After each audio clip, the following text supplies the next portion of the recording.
I am Karel, and we are live at CES. We are in the FPT suite, and we are here today strictly because when they said Giorgio Moroder is available for interviews, when a legend is available for interviews, you throw shit down and you go. And so here I am. For those of you that know me, you know that I am a huge fan of dance music and have made it my entire life. And most of my friends, Jelly Bean, Thea, all of them are in dance music, Chris Cox. This is a person that got to invent a musical genre, and you don't really get to meet people who have invented a genre. He's also working with FPT right now. Now, they're a drivetrain manufacturer, and they're sort of producing the drivetrains of the future, and they wanted someone who was keyed into the sounds of the future. And that would be someone who invented a genre of music that we are still today enjoying. And that, of course, is Giorgio Moroder, still going strong, producing and doing records, and DJing now, much like Boy George is doing now as well. And he is here in Las Vegas to celebrate CES with FPT and talk about his project with them, and I'm lucky that he's here with me today. First of all, thanks for being here with me today. It really is an honor. You don't get to meet someone who invented a genre. Happy to be If I can tell you what a 16-year-old boy was doing to the Bad Girls album, or the fact that you invented the 12-inch record because you wanted more, bass movement, and I know your history. So, given that, what brought you to be with FPT Powertrains? I mean, how did that connection even happen? Well, first they wanted somebody who is into the electronic and who kind of invented the sound of the future. If you would call I Feel Love, like David Bowie said, Brian Eno said to David Bowie. They wanted something, give a sound to an engine which does not have sound, like the electric or the hydrogen. And they wanted to solve a problem which I have with the electric car. You started and there's nothing. Nothing. Right. You're not even sure is it working or right. not. That's one of the problems. Now, as you know, when the CD came into being, when Philips introduced the CD, they had a lot of discussion because it only had to be 1-inch square, and they thought consumers are not going to pay money for a 1-inch square, so make it round and make it the size of a single. Right. With an electric car or electric vehicles, if we don't hear it, we don't connect to it. So I came up with they did not want to use one of my songs, Call Me or whatever. They wanted something. Call me! Well, actually, Drive Me! Drive me! On the road, baby! Yeah. So I came up with about 4 or 5 seconds, and you start and the engine is working. Let's do it. I love that. My friend has a Kia. When it starts, it has this tone, and I'm like, oh, that's so pleasant. It is nice. Yeah. Let's talk about the music for a minute, and we will talk of FPT, of course. But, I'm here in Vegas, and you can't swing a dead cat without hitting an EDM DJ. They're everywhere, and they're making millions. Yeah. And there came an era in dance music where the DJ almost surpassed the artist, the vocalist. Like me or my friend Thea or so many people that that I know that are great vocalists that make Donna Summer, that make this. When you look at EDM, do you look at it, I don't want to say as the monster, but do you look at it as sort of the gorilla that you created? Because you created EDM. It's an offshoot of disco and dance. I love it. First of all, I love EDM music in general. The sounds are good, the technology is great. And I must say the shows are absolutely incredible. They're huge. If you see David Guetta, the show, or Marshmallow, Chainsmokers, any of them. Diplo. And it's great because they work hard. They are very talented because there are not millions but 100,000 DJs, but some are really good. And now you're one. Are you good? Yeah. My problem is I would love to do EDM. But people want to hear my old songs. Are you? So, let me ask. Does that hinder you creatively at all? Because you're so known, but you want to branch out and try something like with this. You want to keep doing new things. Yeah. No, I'm doing. For example, I'm producing 3 tracks with Duran Duran. I finish it now in London in February. I do a musical with all my songs.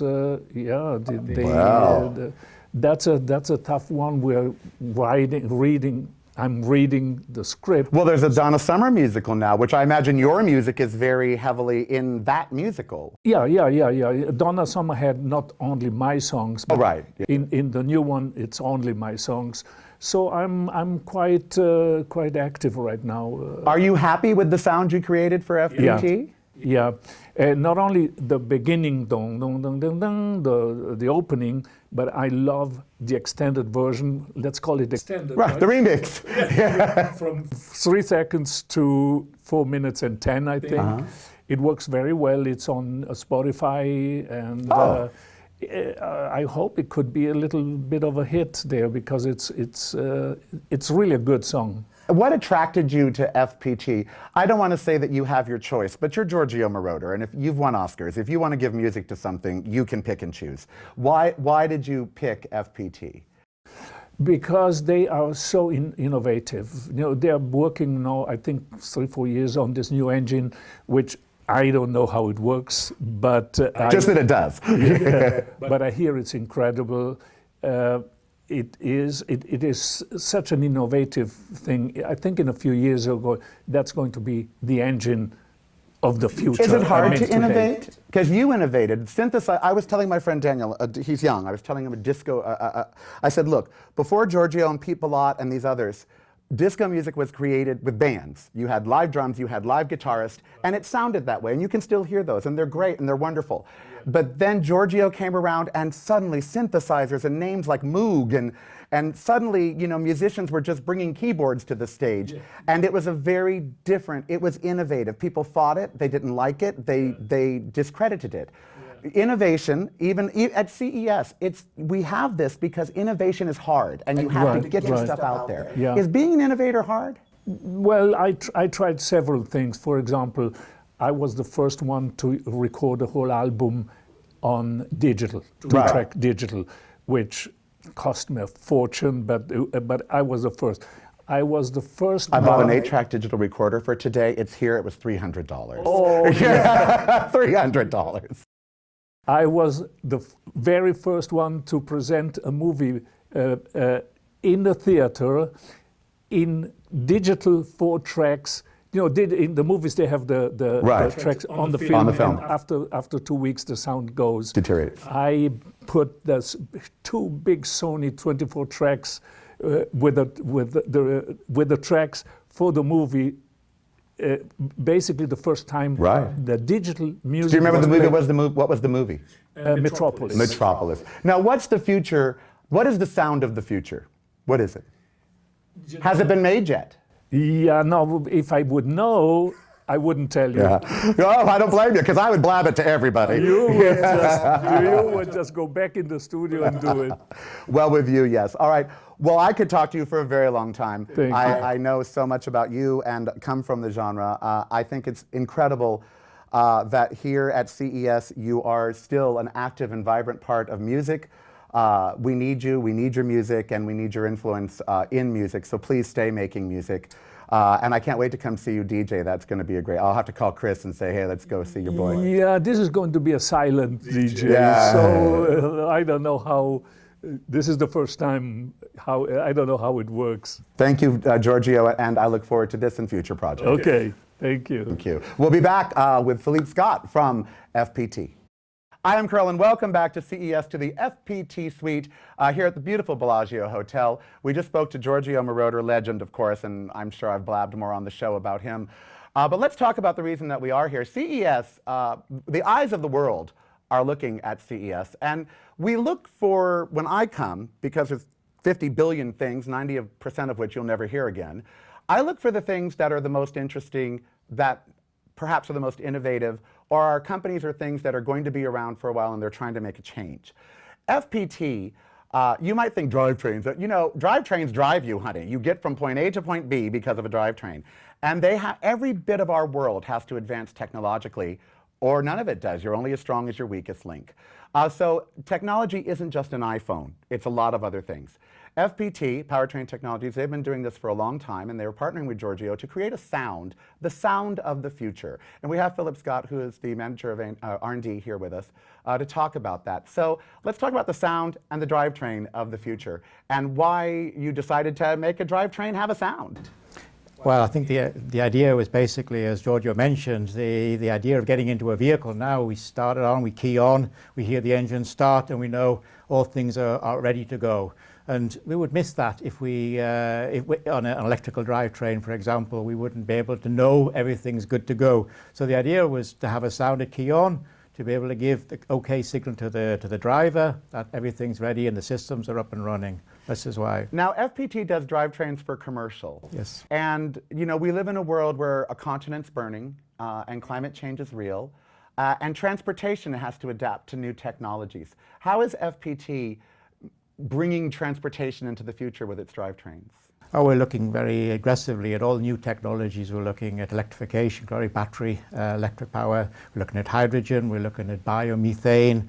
We have a lot of advanced engineering into alternative propulsion technologies, having to be ready for the solutions of the future, because the future is not going to be a simple future. Right. It's not going to be a single diesel engine or a petrol engine. It's going to be a multitude of different Yes, there's solutions. no single solution to the problems. We're going to need multifaceted. We need, depending on what you come with, what the customer requires, the solution will be different.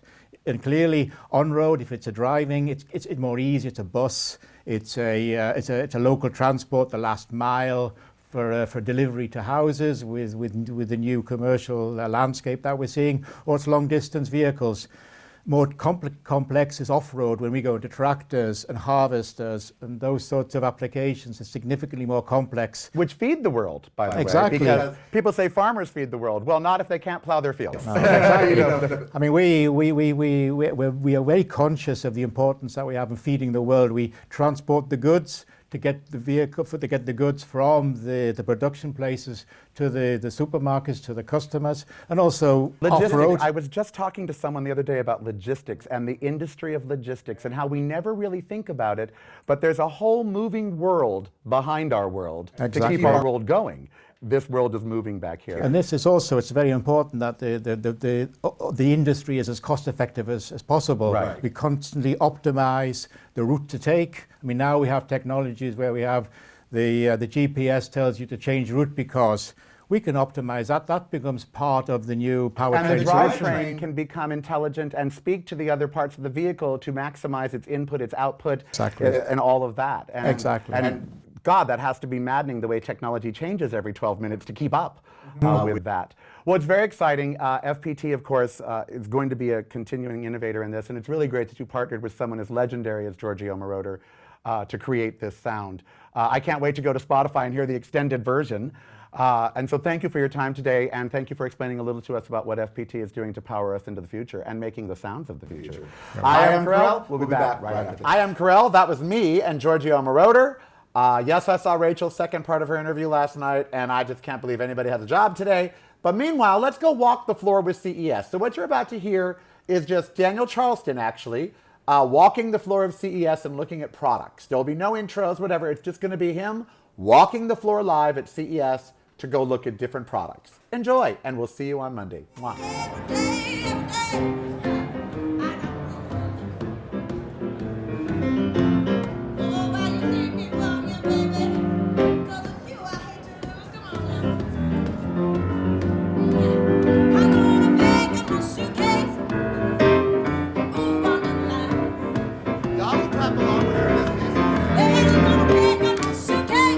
Enjoy it a little bit.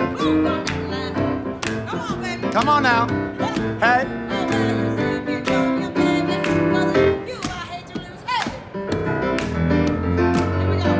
All right now. Go now.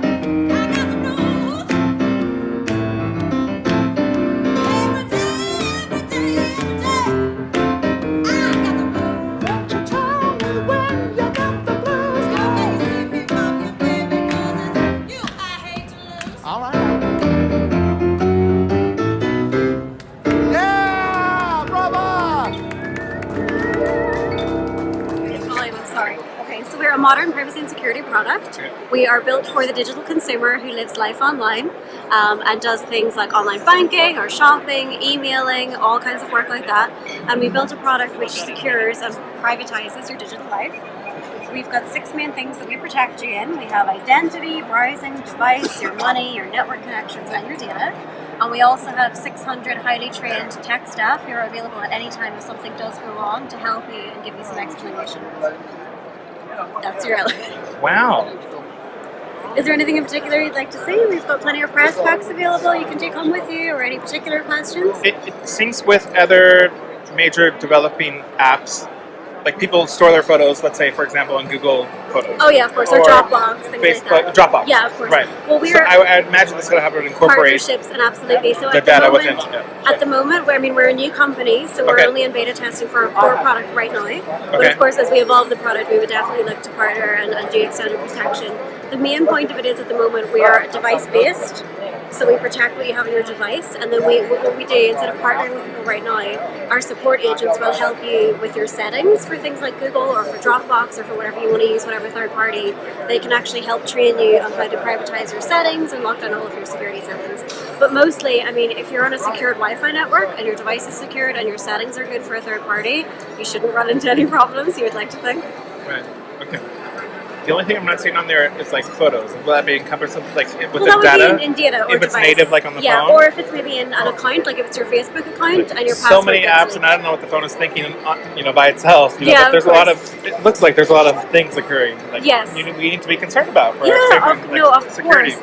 And that's why we built the product, because traditional kind of cybersecurity was really focused on files that were on your computer and things like that, and we wanted to evolve it into something that protected your whole life. Most of that is actually behaviorally based of a user, and it's your settings. And so we wanted to build something which could educate people. So we have traditional device protection for photos. And then we also have the next level of protection, which is having someone help you to make your behavior better online. Cool. A smart user. Just Smart user. in this Let's make crazy- everyone a crazy smart world. user. Yeah. People are just clicking and accepting. And you don't even know what you're doing half the Have time. no idea Exactly, what and they're we really, honestly, that's what inspired us to build the product, because we wanted a product that met the needs, but we wanted to actually help empower people to learn how to protect themselves and do better. Great.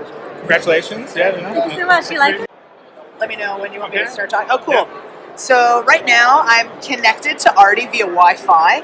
I've popped a pin through Artie's top here. It's going to come out the bottom. And I'm using simple drag and drop code to tell Artie what to draw. So this is the Artie UI interface, which is a basic language based on Scratch that kids already are learning in elementary school, which boggles the mind, but it's totally cool. But the great thing about Artie is Artie also speaks all of the major coding languages: JavaScript, Snap, Python, which a lot of kids are coding in right now, which is awesome. So this is a really great way to learn a program, master it, go into another language, master it, go into another language, you know what I'm saying? So you get to dip your toe into a lot of different coding language waters, which is really awesome. Another thing about Artie, which is really cool, Artie's only $69. So we kept Artie affordable, but we think it's important that all kids from all walks can have technology like this. Artie's also a Smartie. We're sponsored by Mensa for Kids. Our smart friends at Mensa have actually honored Artie as an official Mensa with Lisa Simpson, Mr. Peabody, and now Artie 3000, which is really cool. But they've helped us develop a bunch of curriculum for schools and all sorts of stuff, because this is, as you can tell, been a huge hit in the STEM and STEAM community. And Artie actually just got nominated for Toy of the Year, so we're really excited. Wow. Yeah. The toys kids are playing with today. Right? I know, but the future It's is bright, right? Like, Right. the future is bright. We feel great about it. Right. That's what we do at Educational Insights. We're all just kind of about getting kids excited, getting them empowered. I think this will do it. Yeah. It's cool. Thank you. Yeah. I'm in love with this product. Yeah, it's super I have professional friends that still study outside programming Oh, yeah. technologies because they weren't Got to stay fresh. that right Yeah. hip to that complete program. Absolutely. So it's like you're already offering, Right. 5+ programs. Exactly. These kids are going to be like ready to go into Exactly. multiple fields, like Yeah, ready what to I go. love too, and there's tons of coding robots, and they're all so cool, and they do great things. But what I love about Artie the most is you literally get something tangible to say, "Look, I made something!" And I'm kind of more on the creative side than the tech side in my brain, and I know a lot of other kids are, and I think that when you are able to merge the left and the right brain together to do something cool like code and create art, it's just kind of like a great combination of all the things, So Yeah. it's awesome. Well, congratulations. Thank you. Toy Yeah, of the what do you year. do with Yeah. Karel Media? I pitch. I'll show you. This is pretty sweet because when you do your code and hit enter, it always rotates. So if somebody's standing next to you, they can't break in. So you can access doing this. You can access via the key if you want. Some people like that. This is really cool. Fingerprint, a 3D fingerprint scanner. And holds 99 fingerprints. Mobile app. And then your voice as well. Your voice recognition. Wow. So yeah, it's pretty. You've five all the boxes. Exactly. I'm like, oh. And it looks nice. So I have a lot of friends in the Airbnb business. Yeah, and perfect. they want a device to lock them to meet, but a lot of these are requiring like Wi-Fi and stuff. right. Yeah, Yes, this one doesn't. Wi-Fi, really complicated subscription service online none of for that. $200 a year kind of thing, Yeah, crazy. or no key. And Yeah. then sometimes you want the luxury, so it looks like Yeah, so you just throw the key. I'm What's cool- totally interested. I could tell like. Also, I'll give you a press kit. It's got Yes, all sorts yes, of definitely. So what's great about this, you can get codes out to your Airbnb people, up to hundreds of them, Okay. and they don't even need an app or anything. Okay. You just text them the code and say, and set the duration. Okay. So for 1 week or 5 days or whatever, and then basically then the code goes. That's perfect. If you stay after Christmas, you're Yeah, locked exactly. out. And you can't get in. You're supposed to leave. So it's really disruptive. Okay. The new one we launched at the show is this one here, Vision. Okay. This has got the video, the real-time video. So when you ring the doorbell, it goes to my phone, and I can say, yes, I see what it is. Hi, how are you, Mom? Don't come in my house is dirty. And I say no. Or I can say yes, and then unlock it. See? Yeah. So isn't that cool? And that's This one real-time video. doesn't need Wi-Fi connectivity per se, but that one probably would. This is using its own proprietary. So into our router, we plug into our hub. Okay. So no Wi-Fi needed, which is great because there's a lot of security risk with Wi-Fi. Right, and a lot of remote places that still need security that aren't necessarily connected to the internet. Exactly. Right. And they drain battery. Wi-Fi drains batteries. So this 6 to 8 months battery. Double A too. Pretty amazing. So we're really proud of this. It's getting great press. We announced it today. Okay. $399 shipping in Q2. These products are all available today at your favorite store. Do you have distributors lined up? Or is We that- do. We do, and I will. I'll give you our press kit. It's got a lot of information. Okay, yeah. But More and more are popping up. yeah, like Amazon, Lockly.com. Amazon is a big Amazon's great. They're repping their own products too. I know, I heard about that. Yeah, but this is really disruptive. So we're really videos.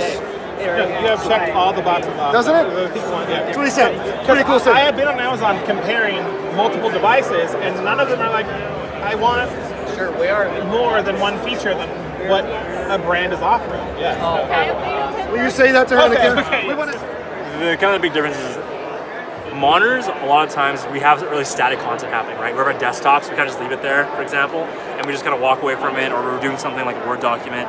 So a lot of times you have parts of your screen where things aren't moving, right? When that happens, it's a lot more susceptible to burn-in, which is what happens with OLED monitors. OLEDs are absolutely beautiful, but that flaw in itself was kind of makes it like difficult to integrate into monitors. So with kills this, the screen. yeah, it kills the screen essentially, and it's an expensive screen, right? So OLED monitors, one of the big differences is that we've reduced the brightness of it.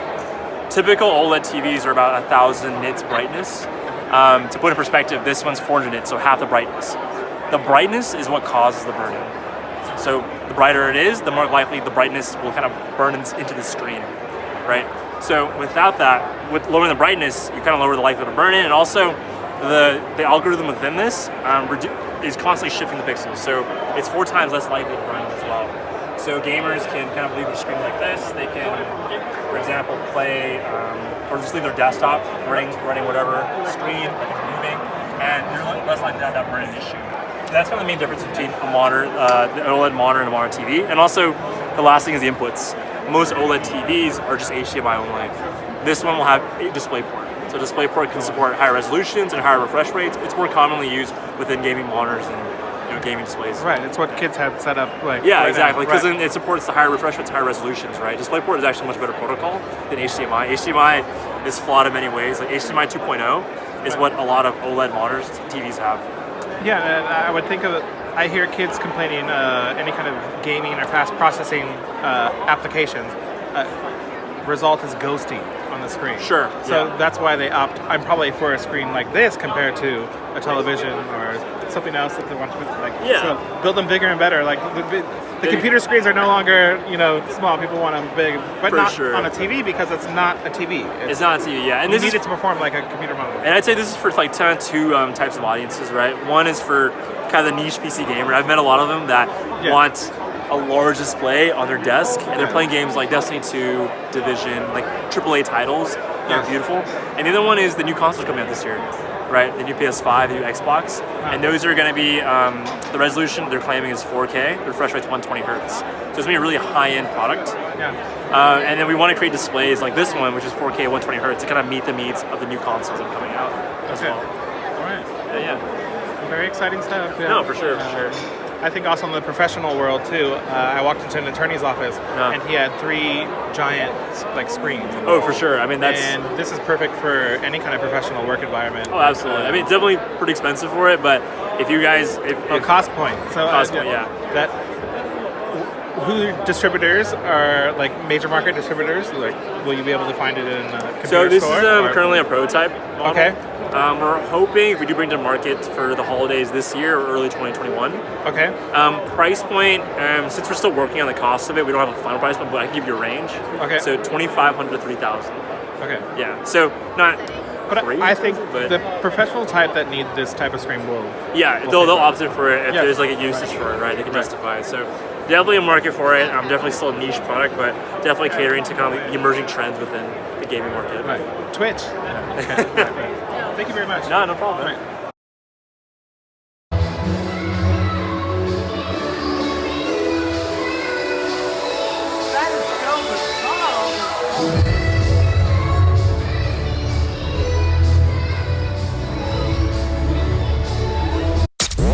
Make your device a whole lot smarter. Get the Karel Cast app free at the App Store of your choice now. If you're not visiting reallykarel.com daily, you're missing out. Get the podcast videos and the blog, including recipes, at reallykarel.com. That's really KAREL.com. GoFundMe. Just click a little button and then GoFundMe. I'll be so very appreciative if you fund me. GoFundMe right now. Just go to reallykarel.com and click on the GoFundMe link and give a one-time donation, please. Hey, it's Karel, and whether you need to just host one website for yourself or host websites for all of your friends or all of your businesses, midphase.com is the place to go. They're the ones that handle it all for me. Midphase.com. Go now for specials.